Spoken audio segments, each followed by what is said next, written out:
I know most feminists are good people.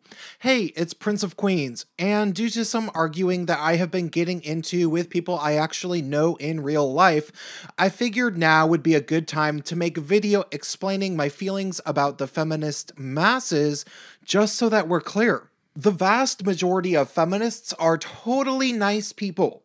I would say about 95% of self-identified feminists are great as individuals. They are totally fine by me.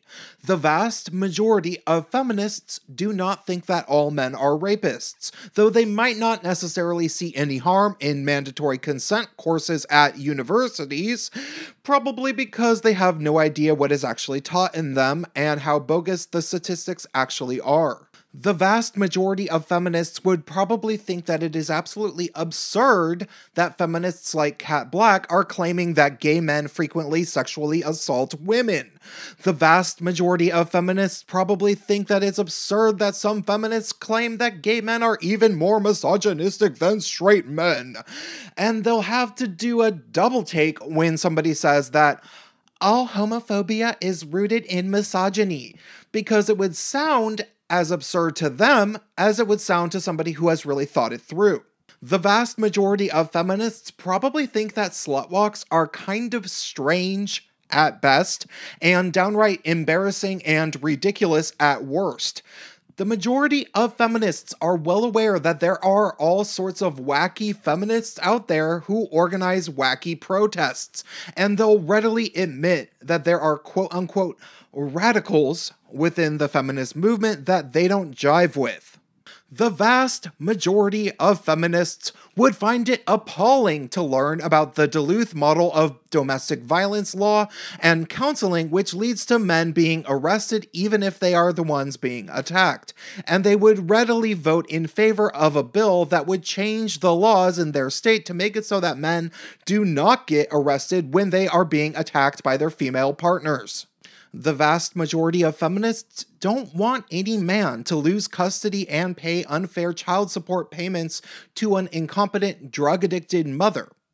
They think that that idea would be absolutely awful, but they aren't aware how much that this really happens. The vast majority of feminists don't really care if people play video games, though they might think that it is worthwhile to criticize games for violence and sexism, because most of these feminists don't play games anyway.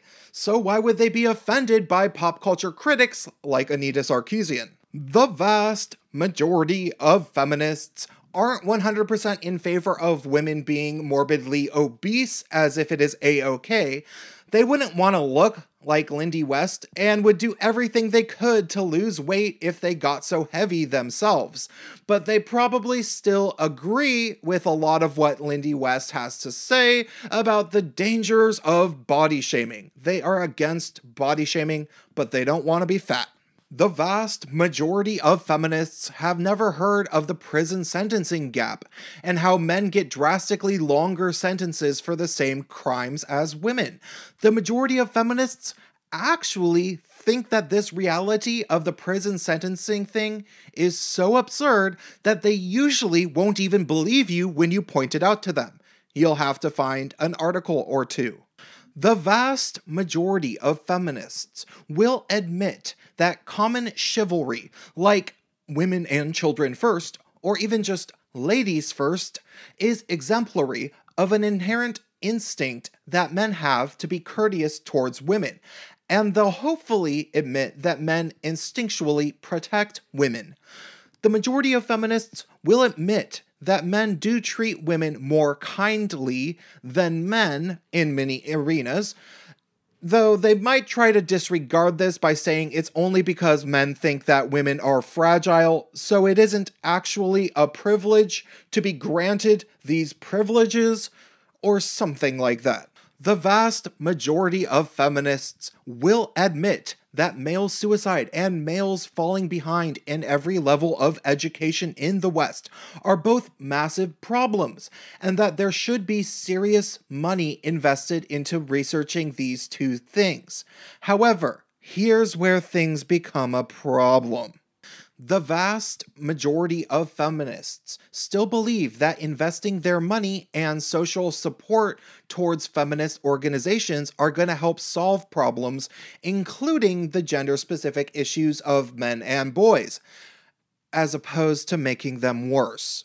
The vast majority of feminists think that feminism really is working on male suicide research, because the feminists with power and influence claim that they're working on it, despite irrefutable evidence not just to the contrary, but also the fact that they smear and protest the true experts on male issues, like Warren Farrell, who has a PhD and specializes in male issues.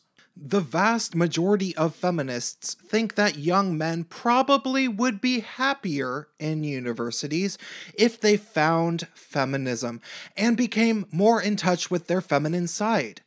Because patriarchy hurts men too, you know, and acknowledging their male privilege is healthy, even in an environment where they are an actual minority numerically at a ratio of about 60 women for every 40 young men enrolled, where these young men are subject to negative behavioral double standards in regards to things like sexual assault allegations that often don't afford young men due process if they are accused. They don't even get a trial.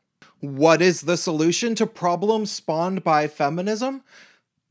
More feminism. You see, 95% of feminists generally do mean well, but they are still feminists. They still legitimize the feminist establishment by pledging allegiance to it, even just by calling themselves a feminist. They pledge allegiance to the same feminist establishment that fights to keep it so that men get arrested when their wives stab them in the stomach, the same feminist establishment that fights to make sure that men lose custody of their children even when the mother only wants them so that she can support her drug habit with his child support money.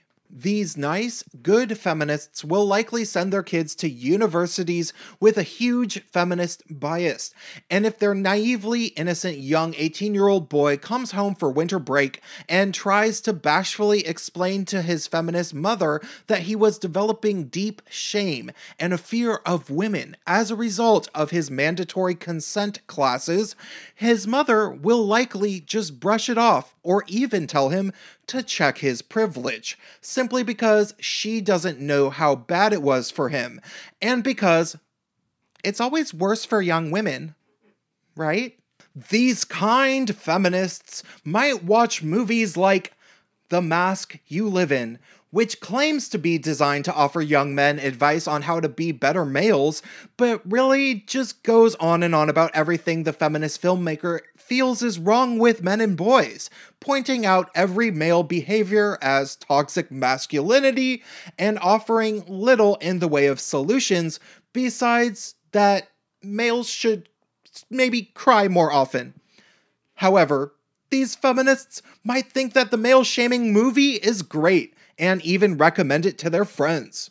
These good feminists might watch Cat Black videos and read Lindy West articles, and when they hear about the supposed abuse and harassment that these two innocently suffer, they'll take it at face value, instead of checking out Cat Black's Twitter, where it is abundantly clear that she is a malicious person that is in constant drama. These good feminists will also assume that Lindy West left Twitter because of harassment, and not because Lindy West was one of the biggest bullies on the whole internet until finally she became the one that was outnumbered. These good feminists might even have donated money to Anita Sarkeesian, assuming that she really did get constant harassment from icky, mean men for merely pointing out sexism in video games, and these feminists will never even care to know that they were conned and that Anita Sarkeesian knows almost nothing about gaming and was caught red-handed in numerous blatant lies, which is why people hate her. No, these nice, kind, and good feminists will likely never learn that their compliance to this ideology is not always even helping the female gender, but harming the lives of women who come out in opposition to the ideology, like Cassie J, who has been subjected to harassment herself for simply making a fair and balanced documentary about men's rights activists. And finally, these good feminists do not realize that their compliance with this ideology, which has become a multi-billion-dollar industry, these feminists don't realize that they are actively contributing to male suicide, as men are subjected to constant mental and emotional abuse from the things I've already mentioned in this video, as well as the legal and systemic discrimination that I have also mentioned that all came as a result of feminism. No, the vast majority of feminists don't realize that feminism is not helping male suicide like it claims it is, but rather, feminism is exacerbating the problem. And the reason why is simple.